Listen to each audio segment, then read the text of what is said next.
इतिहास के पन्नों से खंगाल कर लाए हैं लुप्त हो रही धरोहरें। जेके अपडेट की खास सीरीज जम्मू कश्मीर की विरासत। नमस्कार, जेके अपडेट में आपका स्वागत है। मैं हूं अश्विनी गुप्ता।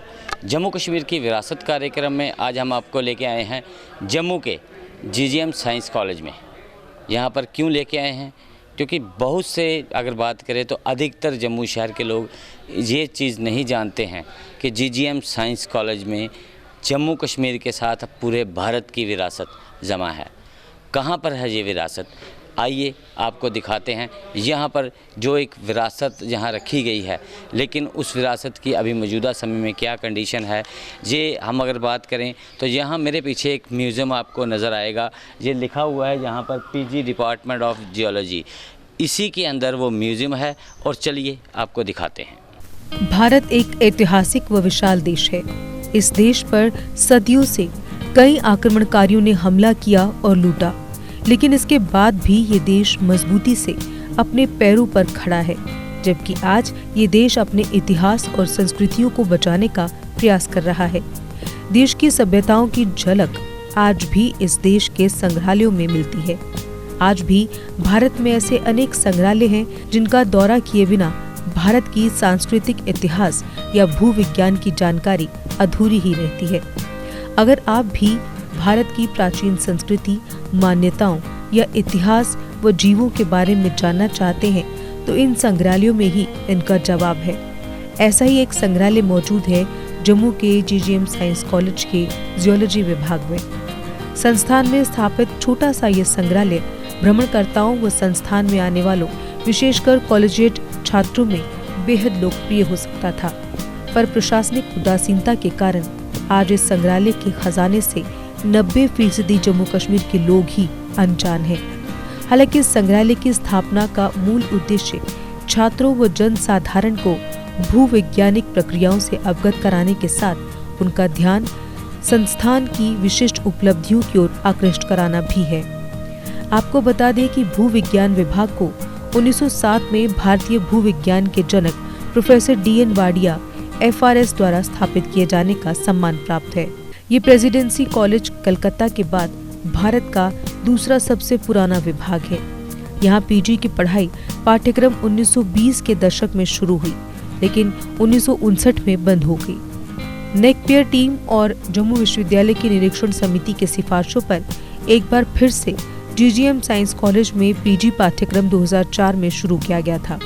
इसी विभाग में मौजूद है विभाग का भूविज्ञान संग्रहालय, जिसका नाम इसके संस्थापक डॉक्टर DN वाडिया के नाम पर है। ये भारत में भूविज्ञान के सबसे बेहतरीन और दूसरे सबसे पुराने संग्रहालयों में से एक है। संग्रहालय में राज्य, देश के बाकी हिस्सों और विदेशों से खनिजों, चट्टानों और जीवाश्मों के दुर्लभ नमूने लाकर रखे गए हैं। संग्रहालय में विभिन्न खंड हैं: रेडियोधर्मी खनिज खंड, चट्टान खंड, जीवाश्म खंड, कीमती और अर्धकीमती खनिज खंड, प्राचीन खंड और समुद्री जीवन खंड शामिल हैं। इस संग्रहालय में सबसे आकर्षण का केंद्र एक हाथी का करीब 11 फीट लंबा दांत है, जो कि प्राचीन समय के हाथियों की लंबाई और ऊंचाई का साक्षात प्रमाण है। ये दांत हाथियों के पूर्वजों के एक रिश्तेदार स्टेगोडन गणेश, जो कि सबसे लंबे दांतों वाले जीव में से एक है, को संग्रहालय में प्रदर्शित किया गया है। जबकि कई बार स्कूलों और कॉलेजों के छात्र पृथ्वी के इतिहास में झांकने के लिए इस संग्रहालय आते हैं। इस संग्रहालय में करीब 100 वर्ष पुराना प्रोजेक्टर, डॉक्टर वाडिया की कुर्सी, टेबल व अलमीरा के साथ दुनिया भर के पत्थरों के अलग अलग रूपों को रखा गया है, जिनमें से कुछ पत्थर ऐसे भी हैं जो कि पानी में तैरते भी हैं। जिस प्रकार से त्रेता युग में भगवान श्री राम की सेना ने लंका तक पहुंचने के लिए सागर पर तैरने वाले पत्थरों से सेतु का निर्माण किया था, ठीक वैसे ही पत्थर इस संग्रहालय में मौजूद है। इन पत्थरों में कोयले की वैरायटी, स्टोन की वैरायटी, खनिजों की वैरायटी के साथ सभ्यताओं का प्रमाण देने वाले दुर्लभ पत्थर मौजूद हैं, जो हमें अपने इतिहास व अपनी पृथ्वी के बारे में बताते हैं।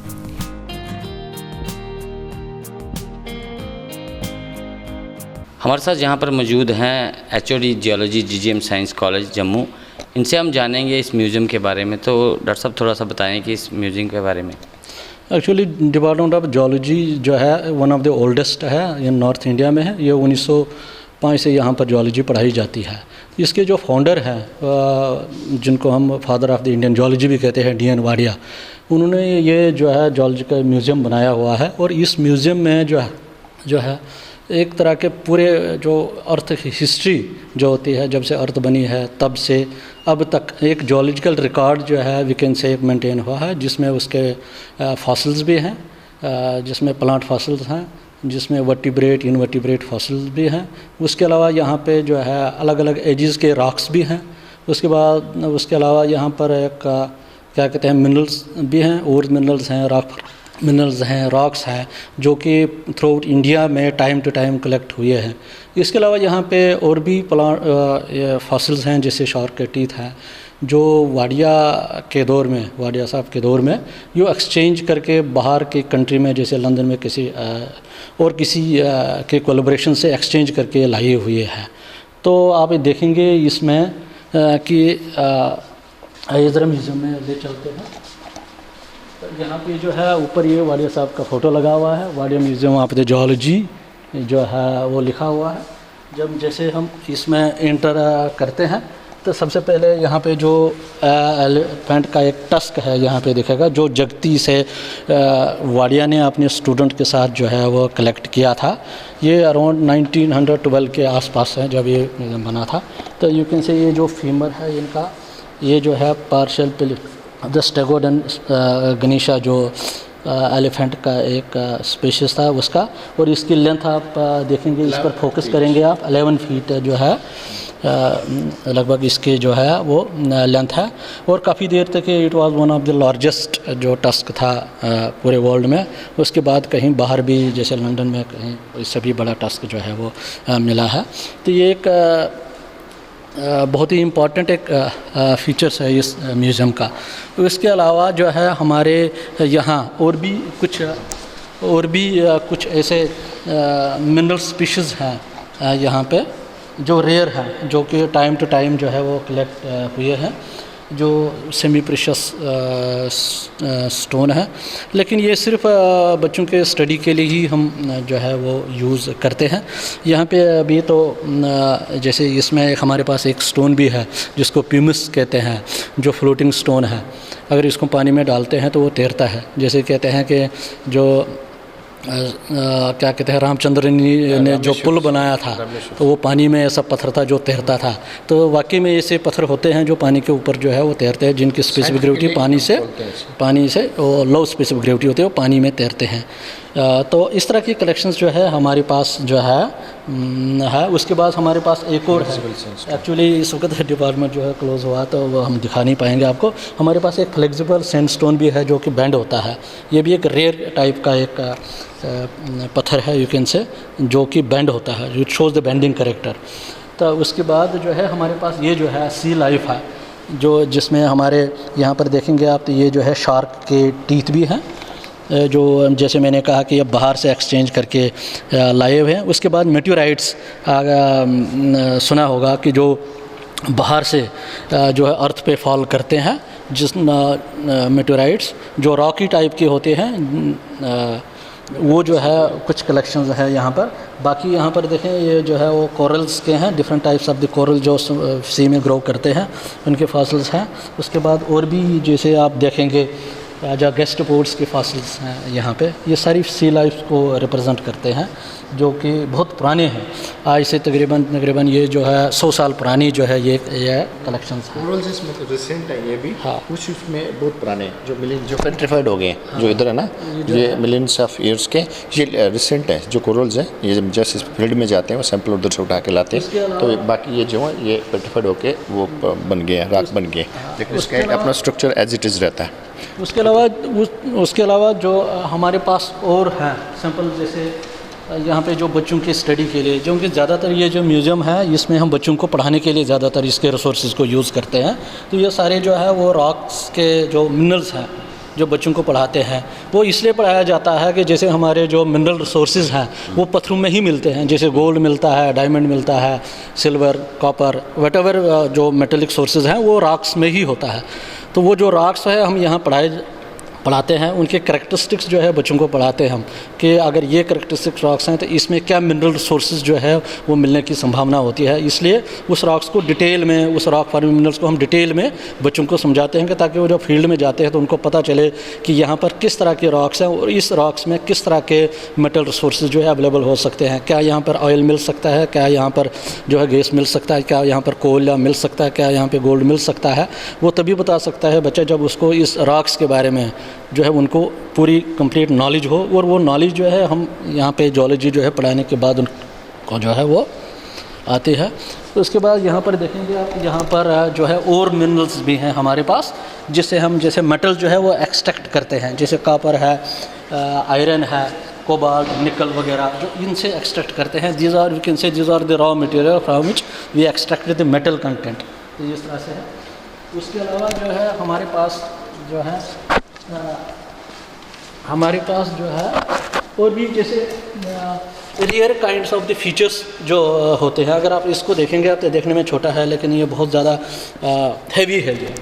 हाँ, तो ये जो है ये इसको देखने, इसको कहते हैं आयरन है, आयरन का मेटल। इससे पता चलता है कि नहीं ये मेटल है, क्योंकि इसकी स्पेसिफिसिटी या बहुत हैवी है as compared to the normal जो है वो स्टोन्स है। ये कहते हैं ये पहले वुड थी लेकिन उसको फॉसिल बन गया है, पेट्रीफाइड वुड। इसकी कंपोजिशन जो है वो सब्स्टिट्यूशन से चेंज होकर इसमें एक पत्थर बन गया है इस तरह का। तो इस तरह ये सारे जो है एक प्रोसेसेस होता है अर्थ में, जिससे जो है इतनी सारी जो है चेंज आ जाती है।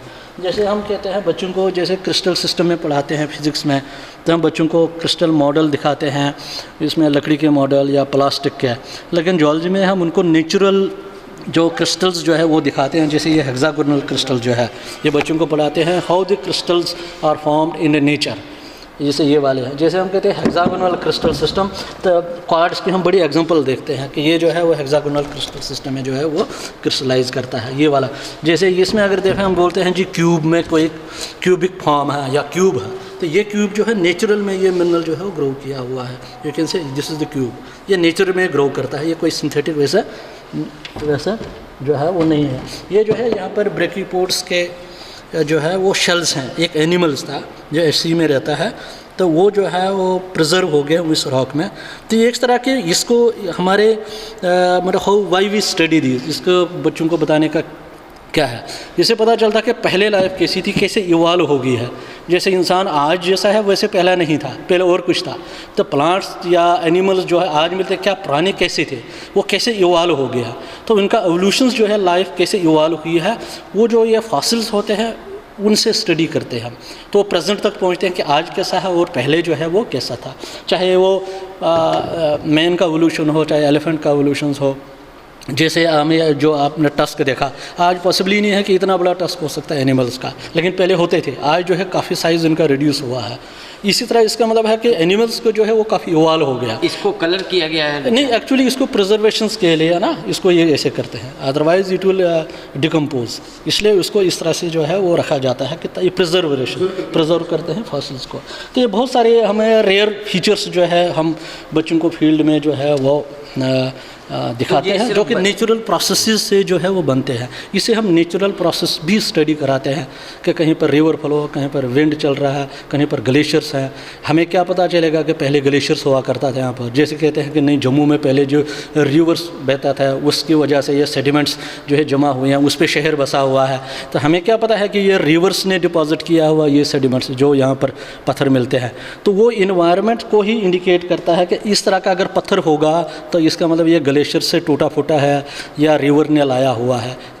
इसलिए उस इन्वायरमेंट को स्टडी करने के लिए भी हम इस तरह के फीचर्स जो है बच्चों को जो है वो समझाते हैं। जैसे ये फीचर्स हैं, इस तरह से ये फीचर्स हैं। तो these are the various features जो रॉक्स में हैं या बाहर जो है जो मॉर्फोलॉजिकल फीचर्स जो है पढ़ाते हैं, जिससे बच्चों को पता चलता है कि भाई पहले यहाँ पर इन्वायरमेंट जो है वो कैसा रहता है। बच्चों को ले चलते हैं हम नगरोटा साइड से, कहीं पर जो सेडिमेंट्स की जो लेयरिंग दिखाते हैं रोड कटिंग के अलांग, उससे पता चलता है कि न रिवर फ्लो से उसने अलग अलग तरह के सेडिमेंट्स जो है बिखार दिया है। ये जो है जैसे हमारे पीजी के बच्चे जो है लद्दाख में जाते हैं तो वहाँ से उन्होंने ये जो है सैंपल जो हैं वो कलेक्ट किए हैं। उससे पता चलता है कि वहाँ पे किस तरह के रॉक्स हैं और क्या पॉसिबिलिटी है, वहाँ पे क्या मिनरल रिसोर्सेज जो है वो हो सकते हैं। तो ये हर साल जो है पीजी के बच्चे हमारे टीचर ले चलते हैं इनको, चाहे राजस्थान हो, हिमाचल हो, चाहे वो क्या कहते हैं लद्दाख हो, अलग अलग रीजन्स में, चाहे हिमालयाज़ में ही हो, किश्तवाड़ का एरिया रहा, ये क्या कहते हैं बाकी रामनगर वगैरह, इस पूरे बेल्ट में जो है वो जाते हैं बच्चे, और वहाँ से जो है डिफरेंट रॉक टाइप्स जो है वो फॉसिल्स हो, प्लांट्स। आम लोगों को भी क्या यहाँ पे म्यूज़ियम में आने दिया जाता है देखने के लिए? आम म्यूज़ियम यहाँ पर जो है आते हैं, लेकिन ये एक्चुअली ज़्यादातर हम एकेडमिक पर्पस के लिए ही जो है यूज़ करते हैं उसको। लेकिन आने के लिए उस तरह से क्या है कि दे कम अक्रॉस डिफरेंट तरह का है कि अच्छा ऐसा भी होता है, क्या हाथी भी इतना बड़ा होता था क्या? जब हम किसी का जैसे नॉर्मली हम कहते हैं कि नहीं जी एनिमल फॉसिल होता है तो हम उसको कम लोग तो हड्डी बोलते हैं, लेकिन इसकी सिग्निफिकेंस क्या है? तो हम बताते हैं कि आज से 50 मिलियन ईयर्स पहले इस तरह का जानवर हुआ करता था, जैसे डायनासोर था, जैसे और भी कहीं स्पीशीज जो आज नहीं है पहले हुआ करते थे। तो जब हम उस तरह की जब हम बताते हैं तो उनको थोड़ा सा अजीब सा लगता है कि हाँ ऐसा भी होता है, क्योंकि आज जो हो रहा है ज़्यादातर हम इसी को जानते हैं कि इंसान ही है, जिंदा है, इसको जानते हैं। लेकिन इंसान पहले कैसा था, कितना कद था उसका, या एलिफेंट्स था, या बाकी तक किस तरह का था, उस तरह से जो है जब हम उनको हिस्ट्री एक डेवलप करके बताते हैं कि ये जो जियोलॉजी का ये जो म्यूज़ियम है इसमें एक पूरे तरह का अर्थ का एक पूरा रिकॉर्ड होता है कि किस एज में कैसा था वो, क्योंकि every mineral, every plant fossil, animal fossil, they represents a particular time period. एक रिकॉर्ड होता है इस टाइम पीरियड में जो है एग्जिस्ट करता था, जैसे डायनासोर जो है एक पर्टिकुलर टाइम पीरियड में एक इन्वायरमेंट में एग्जिस्ट करता था, आज नहीं है। तो उस तरह का एक रिकॉर्ड जो है वो बनता है। जैसे हमारे पास ये एनिमल फॉसिल्स हैं, जब से एनिमल लाइफ शुरू हो गई तब से आज तक जो है ये जो है इस तरह से इनवर्टिब्रेट फॉसिल्स है, इनवर्टिब्रेट फॉसिल्स है। इनका जो है इनकी एज भी है, अगर हम देखेंगे एज के हिसाब से इनमें क्या चेंजेस आई है वो सारा का रिकॉर्ड जो है वो हम बच्चों को पढ़ाते हैं कि भाई इस आज से 20 million years, 50 million years, 60 million years पहले जो है ये स्पीशीज़ हुआ करता था, उसके बाद यही इवॉल्व होकर उसमें ये चेंजेस आ गई है, तो ये हो गया। तो इस तरह की स्टडीज़ जो है हम बच्चों को यहाँ पे पढ़ाते हैं। जैसे ये वाले हैं हमारे पास है, जैसे कोयला जो है अलग अलग वैरायटीज़ का कोयला होता है, इसमें जो है अब वो कोयला जो है हर जगह, जैसे ट्रेन में कौन सा कोयला जलता है, उसके बाद अगर हाई रिफ्रैक्टिव जहाँ पर हाई हीट चाहिए वहाँ को कौन सा कोयला चाहिए, घरों में जो है कौन सा कोयला जो है इस्तेमाल करते हैं। तो इंडियन जो कोल फील्ड्स हैं, ये जो हमारे पास ये कोल्स हैं सभी फील्ड से रिप्रेजेंट करते हैं, चाहे झारखंड हो, बिहार हो, कालाकोट का हो, वहाँ के हम बच्चों को पढ़ाते हैं कि हमारा जो कोयला जो इंडिया में अलग अलग स्टेट्स में जो मिलता है वो किस तरह का कोयला, उसमें क्या कैरेक्टर है, इसमें कितनी हीट वैल्यूज़ होती है, कैसे बनता है कोयला, कैसे बनता है, क्या क्या थ्योरीज़ हैं, वो पढ़ाते हैं उसको, और ये बच्चों को ये सैंपल जो है हम दिखाते हैं कोल वैराइटीज़ का। उसके अलावा भी जो है हमारे पास जो है रॉक्स जो है वो अब तो ये टेक्निकल कुछ टर्में होती हैं, कितने तरह के रॉक्स होती हैं, सेडिमेंट्स में होती है, इग्नेस होती है, या मेटामॉर्फिक होती है, तो वो बच्चों को जो है इसके बारे में जो है हम मतलब पढ़ाते हैं।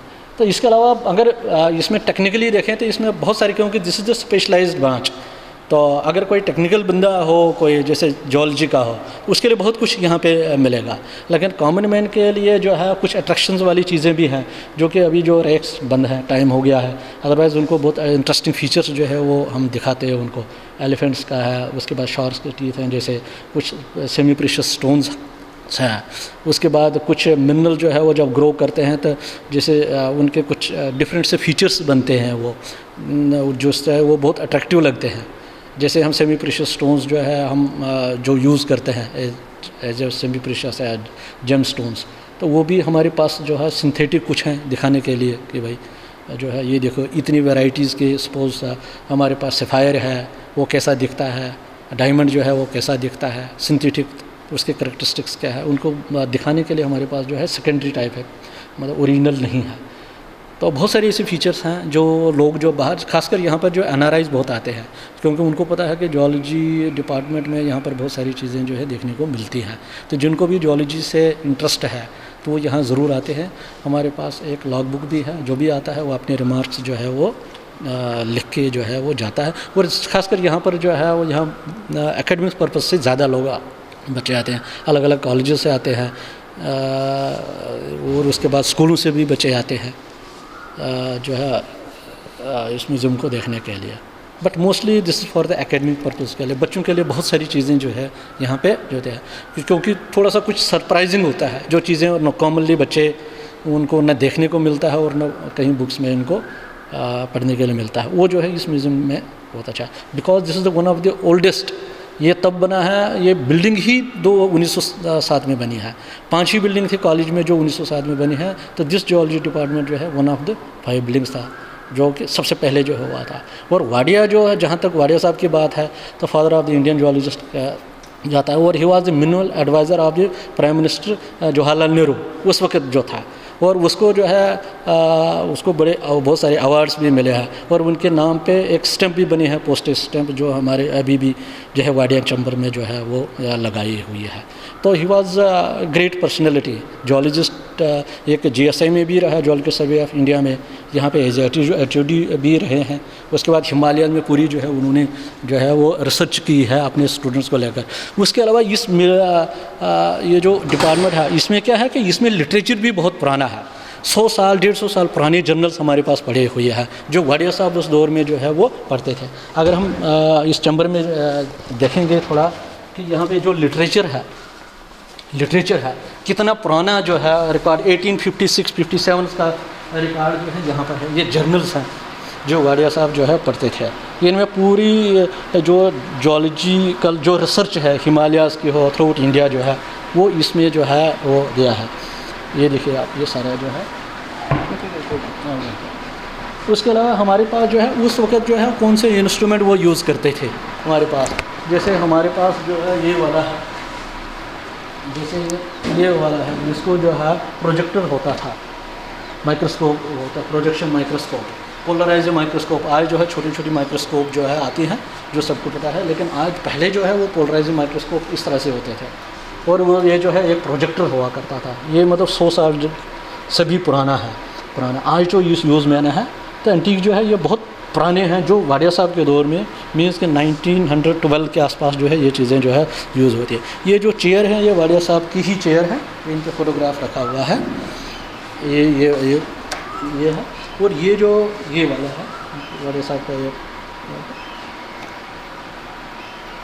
तो ये जो टेबल है ये भी 100 साल पुराना है, उसी दौर का है, ये यूज़ करते थे वो, इस पर बैठते थे वो।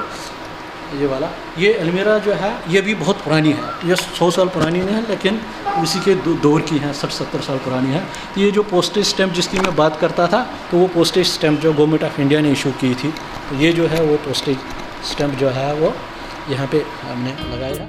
लेकिन बड़े दुर्भाग्य की बात है कि आज इस संग्रहालय की दशा बद से बदतर है, और एक छोटे से हॉल में यहाँ ठीक से खड़े भी नहीं हुआ जाता, जहाँ इस खजाने को रखा गया है, और छात्रों को इसका अध्ययन यहीं पर करवाया जाता है। संग्रहालय की दीवारों व छत पर सीलन है, और बाहरी साइड पर तो पौधे भी दीवारों से बाहर झांक रहे हैं। यानी एक खस्ता हाल इमारत में आज ये संग्रहालय मौजूद है, जिसमें जम्मू कश्मीर ही नहीं बल्कि देश विदेशों की विरासत विराजमान है। शायद यही कारण है कि आज अधिकतर लोग इस संग्रहालय से अनजान हैं, और अगर समय रहते इसे सहेजा ना गया तो हम एक सदी का इतिहास खो देंगे। अगर इस इतिहास को एक सुंदर संग्रहालय में रखा जाए तो जम्मू के पर्यटन को बढ़ावा देने में ये भी एक मुख्य भूमिका अदा कर सकता है, क्योंकि ऐसे संग्रहालय पूरे भारत में मात्र 2 ही हैं। एक्चुअली ये क्या है कि जो हेरिटेज बिल्डिंग्स हैं या तो इनको रेनोवेट करने के लिए एक रेनोवेशन चल रही है, क्योंकि ये कॉलेज की 3 बिल्डिंग्स को चूज़ किया हुआ है रेनोवेशंस के लिए। उसके DPR जो है 1-2 साल पहले बने थे, JKPCC ने एक बाहर की एक एजेंसी उसके थ्रू जो है काम चल रहा है, और जो 3 बिल्डिंग्स हैं जिनके DPR बने हुए हैं, प्रायोरिटी पे हमने फिज़िक्स और केमिस्ट्री ब्लॉक को लिया हुआ है, जिसका जो है रेनोवेशन जो है वो चल रहा है, और होपफुली जो है 1-2 साल में ये पूरी 3 बिल्डिंग्स जो है वो रेनोवेट हो जाएंगी और ये रिफ़्रेश जो है लगेंगी। इसमें बहुत सारी चीज़ें जो सेकेंडरी स्ट्रक्चर्स हैं, जैसे रूफ का जो रिपेयरिंग है, वॉल्स की जो रिपेयरिंग है, वो पूरी तरह से जो है एकदम से रेस्टोरेशन जो वर्क जो है वो शुरू हो चुका है, 2 महीने हो गए हैं। और इसमें एक स्पेशलाइज्ड एजेंसी जो है वो बाहर से आई हुई है जो कि काम कर रही हैं इस पर। अगर आप यहाँ से देखेंगे, आप फिज़िक्स केमिस्ट्री डिपार्टमेंट में, वहाँ पे आप देख सकते हैं कि रेनोवेशन वर्क जो है वो कैसे हो चुका है, क्योंकि इसमें यही है कि जो हमारा हेरिटेज का यहाँ पर कोई स्पेशलाइज कोई एजेंसी नहीं है जो हेरिटेज का काम करे। J&K में, इसलिए जो है इसमें टाइम लगा है DPR बनने के बाद भी, जो कि इंटेक ने हमें बनाया। Thank you. आप आइए ज़रूर, हमारा यही संदेश है कि जिसको अच्छा लगेगा वो, क्योंकि छोटे शॉर्ट पीरियड में हम ज़्यादा एक्सप्लेन नहीं कर पाएंगे। अगर आपको कुछ इंटरेस्टिंग लगता है तो आप ज़रूर आइए जियोलॉजी डिपार्टमेंट में, हम आपको डिटेल में बताएंगे कि बहुत सारे फीचर्स ऐसे हैं जो कि बच्चों के लिए भी बहुत अच्छे हैं, और बच्चों के अलावा दूसरे भी जो नेचुरल जो कहते हैं हेरिटेज में जो बिलीव करते हैं कि आज तक हमने कल्चरल हेरिटेज को ही देखा हुआ है, लिटरेचर बाकी चीज़ें देखी हुई है, लेकिन नेचुरल हेरिटेज पे हम थोड़ा सा कम ही ध्यान देते हैं। तो ये एक जियोलॉजी म्यूज़ियम एक नेचुरल हेरिटेज को रिप्रेजेंट करता है।